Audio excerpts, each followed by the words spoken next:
Smart aesthetics, branding, marketing, entrepreneurship. Greetings and welcome back to the Kiss My Aesthetic podcast. On today's episode, I'm going to break down for you how we make the most out of the content that we need to create for a specific effort or campaign. So one of the things that we've done this year is work really closely with Dental Hygiene Nation on creating the social media collateral for their campaign launches. You've probably seen me share about this, whether it was the Western box, the Chateau Dentaire box, the Taylor Swift collection drop, or this most recent Colorful collection.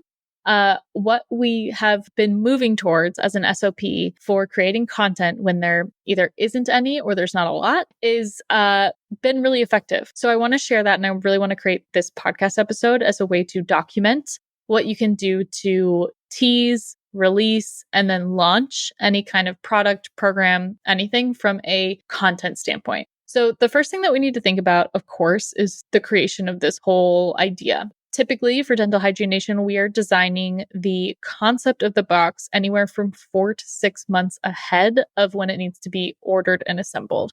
The reason is a lot of these products are getting sourced overseas. They're getting customized. There's a lot of layers and people and confirmations that need to happen between then.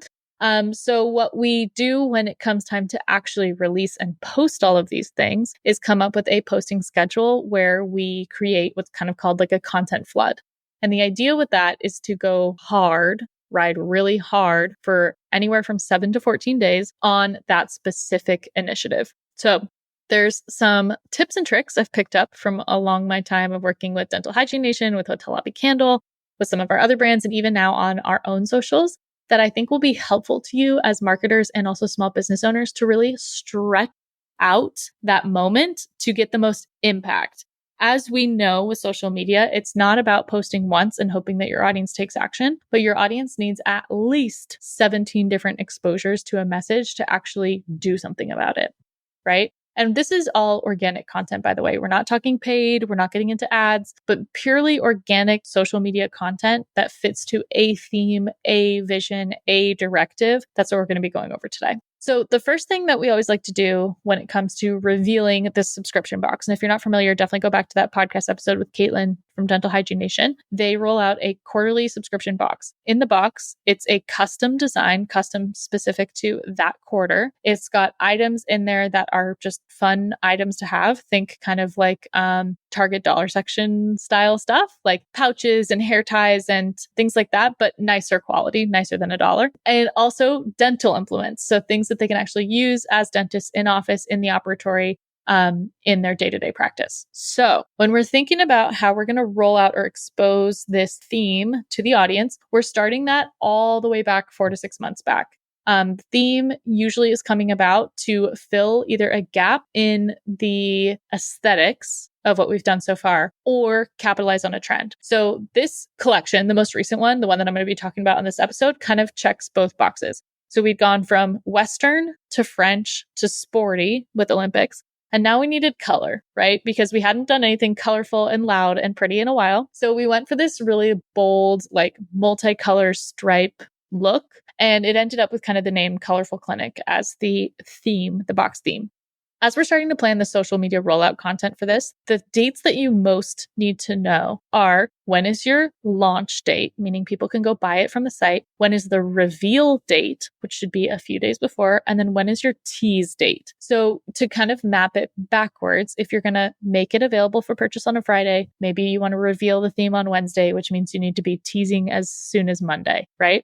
And that's kind of the structure that we followed. Now, when our team does this, we like to create a lot of content. So we will typically post reels, posts, and stories all on the same day for 7 days in a row or 14 days in a row. This campaign was a 14-day campaign. So we start first with some kind of teaser, some kind of hint, some kind of Easter egg for what the thing might be. For this box specifically, I went back through my archives of like, what do I have to pull from that's going to communicate this aesthetic? Something that we didn't necessarily have in this project was photography. So to do it again, I'd recommend that you get your photography done 2 weeks before the launch of your campaign, right? Before that first teaser image, because there's a lot you can do with good photography to make it teaser content without revealing what the thing is.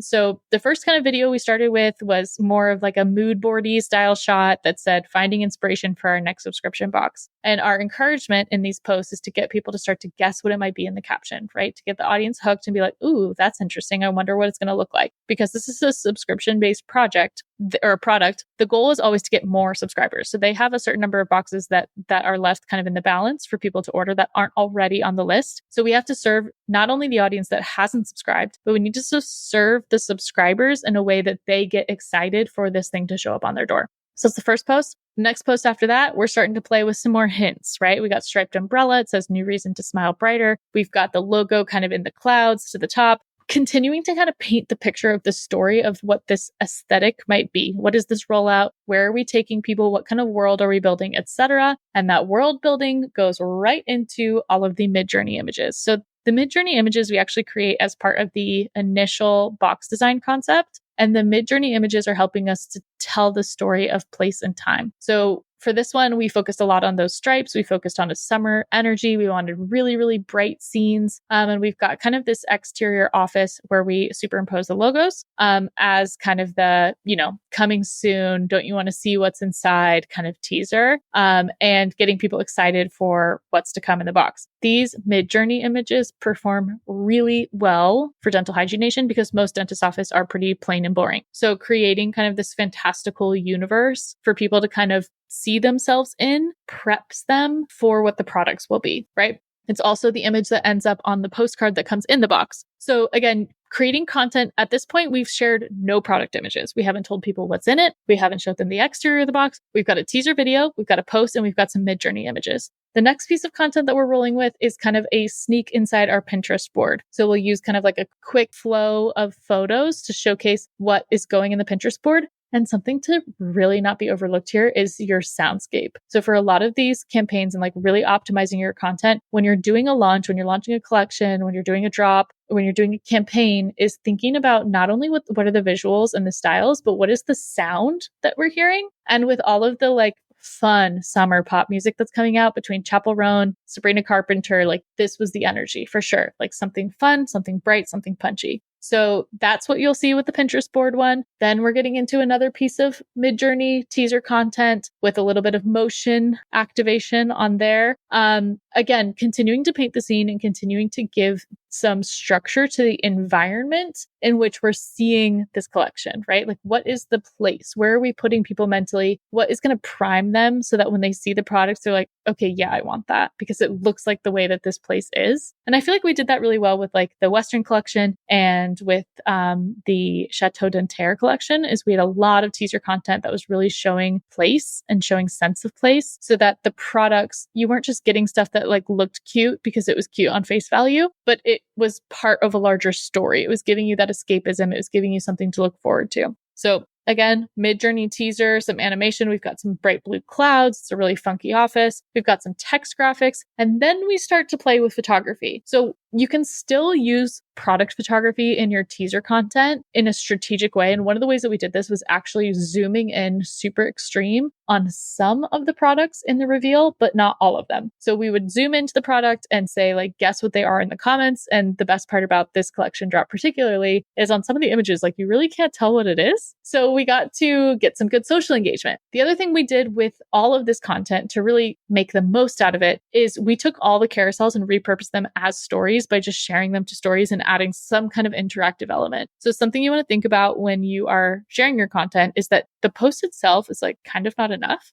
When you can also be sharing it to stories, you can also include a call to action like save, send to a friend, etc., leave a comment. But repurposing it straight to stories, I think, is somewhat overlooked because it also like gives people something to click into if they want to see it closer, right? Versus if we took the same images and just uploaded them as stories screens, like full screen of the story, it kind of is a reason for people to just tap through and not engage.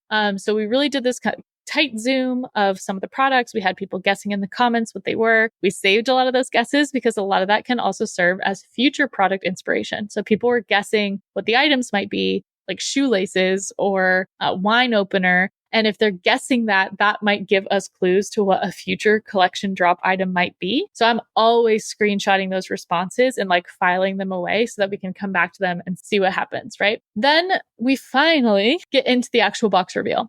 So once we have the box reveal, what we're doing with this campaign is really showing like just a little incremental bit at a time. So we're showing the box, then we're showing a reel with the box, then we're showing a carousel of the box with all the things inside the box. Then as we continue to go on, the way that we're optimizing the content is to not just post about it once, but to find ways to show the same material in multiple different applications. So one thing you could do as a reel, for example, that we just posted was like, it starts in black and white and then it punches to color and it's like going on the beat drop and it's engaging and it's reminding you again, right? Because as the user, when you're scrolling social media, how often are we actually really ingesting what's in the caption versus just seeing the visuals? And when you get hit with a consistent visual as a consumer, it's reminding you like, oh yeah, they have that, or oh yeah, that's coming out, or oh yeah, I want that. So consistently getting to those points and showing the same thing over and over again, I think people are afraid to do it. And this is me saying you have like full permission to do so, right? To communicate that same goal of subscribe to the box more than once. We also played with music again here, right? We have a lunchbox. The Billie Eilish song Lunch just came out. So setting that to the song that makes sense, that's very of the time, knowing that you can capitalize on the traffic of the audio is really useful. Another way you can really optimize your content is to take the idea of the thing and then give it more context to link it to other offerings that you have. So for example, one of the products in this collection is what we'd put in our colorful clinic bag. And the carousel as it slides through is like we would put our scrub caps or our hats or our t-shirts or our lunch to carry into the office. So we're showing the other products with that hero product, showing them all together to really, again, tell the story of like how useful the things are, but expose the audience to the visuals of the item again to encourage them to subscribe again, right? This is all what we would kind of call the optimizing the content. We got product photography back. We also didn't only leverage the product photography. So finding images within Canva, stock images, to be able to add the straw topper to the top of a straw and a drink image, right? You don't need necessarily photography for that. And it's going to give you more robust visuals if you don't just have all images from the same product shoot back to back to back to back. Another thing that we did was kind of a, like almost like a fortune cookie, like prescriptive kind of tell your fortune screenshot type deal, which does have that level of interactivity. People were resharing it to their stories. Great. Wonderful. Now, when we switch gears over to the UGC side of things, because she's got an existing list of subscribers and she has an audience that's going to be getting this box, we want to make sure that we are encouraging the type of content that we want to see. So when someone mentions the brand, we want to make sure that we're always reposting. We want to make sure that when they are creating reels, that we're commenting, that we're showing up in the comments, and we are encouraging that type of user behavior, because something that I think a lot of brands forget or neglect is that your tagged images is another way for people to browse your stuff. So you want to constantly have refreshed, high quality content in your tagged section of your social media so that people can see the social proof behind what it is that you're doing, right? So Dental Hygiene Nation, now that we are gearing towards the end of the campaign, the boxes are still getting shipped out and rolled out over the next few days. My message is going to be like, hey, really, let's make sure that we're collecting all that user generated content into something, that we're taking all those story mentions, we're screenshotting them, that we're asking the creators like, hey, we'd love to see you post this on your feed, that we're encouraging people to collab post with us, right? That there's kind of that crossover opportunity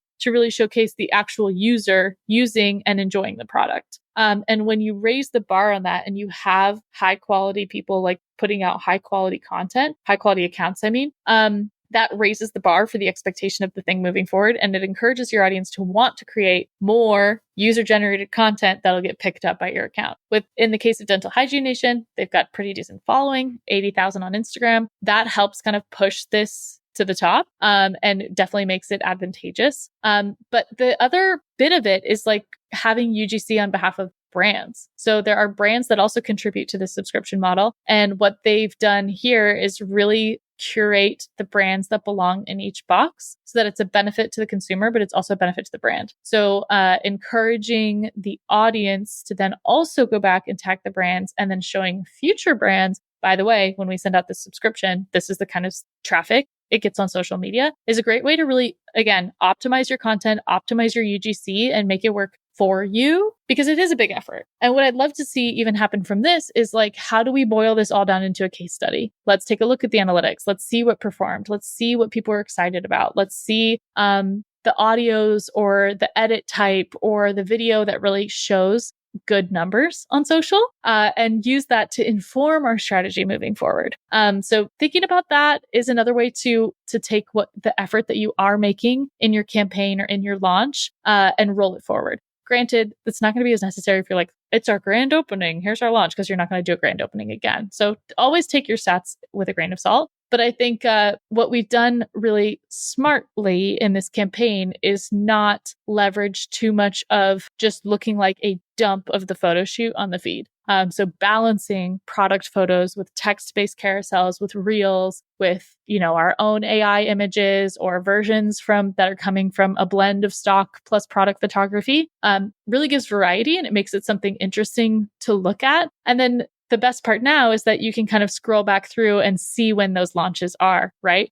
So if you scroll back, you can find the tortured dental department launch. You can find the Olympics launch. You can see them as dedicated moments in feed, which is just really satisfying from a user perspective, especially a new user who's coming to your account. So to really optimize your content, that's what I'd recommend. Now, if we want to kind of break away from Dental Hygiene Nation as a case study, another way, again, really optimizing your content is making sure that you're finding ways to share it in a way that's most relevant for your audience. So, for example, like this podcast, if we're talking about a subject in this podcast and we are sharing the clip to social media, following it up with a few episodes that are also on the same topic, right? Because it's content that's already been made, it's being brought back up to the surface and it's circulating back through. I did this recently when I was helping my sister with a wedding in Napa. I was helping her capture behind the scenes. It looked really similar to a project that we had finished recently. So I was sharing back those reels, sharing back that content back into stories, back into the feed to kind of reintroduce that as a concept, because I think there's a fallacy within the creative community that once you've done something and you posted about it, that it's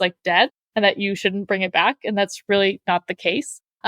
We can constantly be talking about our work and constantly be relating it to things that are happening, right? So connecting those things back and forth, I think is another way to really optimize what you've put out, so that you're getting the most leverage for that. Also, something I've been working on, which has been a bit harder in the last few months, but I think worth it, is letting go of the timeline of when to share something. So for example, if something comes up and it reminds me of a conversation I had 6 months ago, share it. Who cares? It's still stuff that you are contributing to the conversation, especially when you're relating it to current events or things that are happening now, right?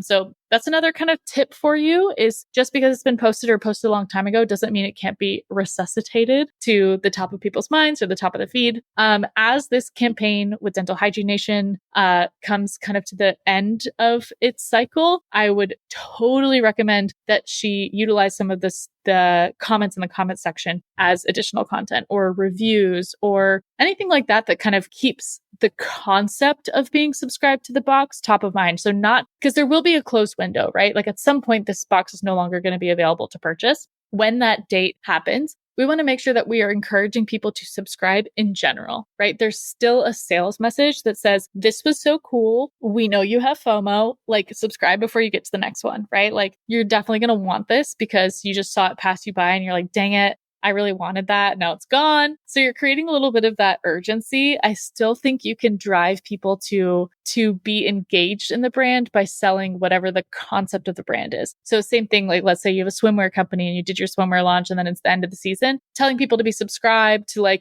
your email newsletter or to see behind the scenes or join your broadcast channel or your Facebook group or your whatever your community is where you're collecting people to be invested in whatever the next iteration of the brand is, I think is really important. And the other way to do that would be asking any kind of survey-based questions. So this or that, quizzes, emails, maybe people win something or you do some kind of giveaway to incentivize getting some answers back is always something that I recommend to our clients because it gives you context for how to move forward. There's that balancing act between trusting your gut as an entrepreneur versus also listening to your audience. And I think once you've done something that you're really proud of, it's still important to ask your audience to give you feedback because you want to take that into consideration of how you move forward. Because even if you feel like you crushed it, there may be something that was left in the balance or things that people don't understand. They're not in it every day. They're not living it like you are. So finding that balance of putting out the effort, but then also getting the feedback is something I would really recommend to anyone doing any type of launch or any type of content sharing on social media. If you're like, Michelle, I've never done anything like this. Like I'm just posting when I feel like posting and I don't really have any rhyme or reason. Try it, shift it, figure out like, okay, if I'm going to do a back to school effort, or if I really want to focus on getting another hospitality client, like I just recorded with the solo episode on the bingo chart, like how can I drive towards my own goals and create, instead of just saying it once and like hoping for it to fall in my lap, actually create an optimized campaign to tease it, reveal it, launch it, and then have that feedback opportunity would probably get us to the goals a lot faster. So maybe I'm recording this episode for myself to listen to. I hope you enjoyed it. If you get the chance to leave a review, we would love that. If you love this episode and you want to share it with a friend, we'd love that as well. If you'd like to be a guest, or if you host a podcast and you want me on it, I would love to hear from you as well. So podcast@mkwcreative.co. Like I said, if you love the episode, please share it. And go head over to Dental Hygiene Nation, DTHY Nation on Instagram to take a look at this campaign, because you can't miss it. It's so colorful and so bold and so fun. And I think this will be a really good case study for all of you marketers, small business owners who are looking to kind of up the ante on your content. Enjoy, and we will catch you next time. Bye.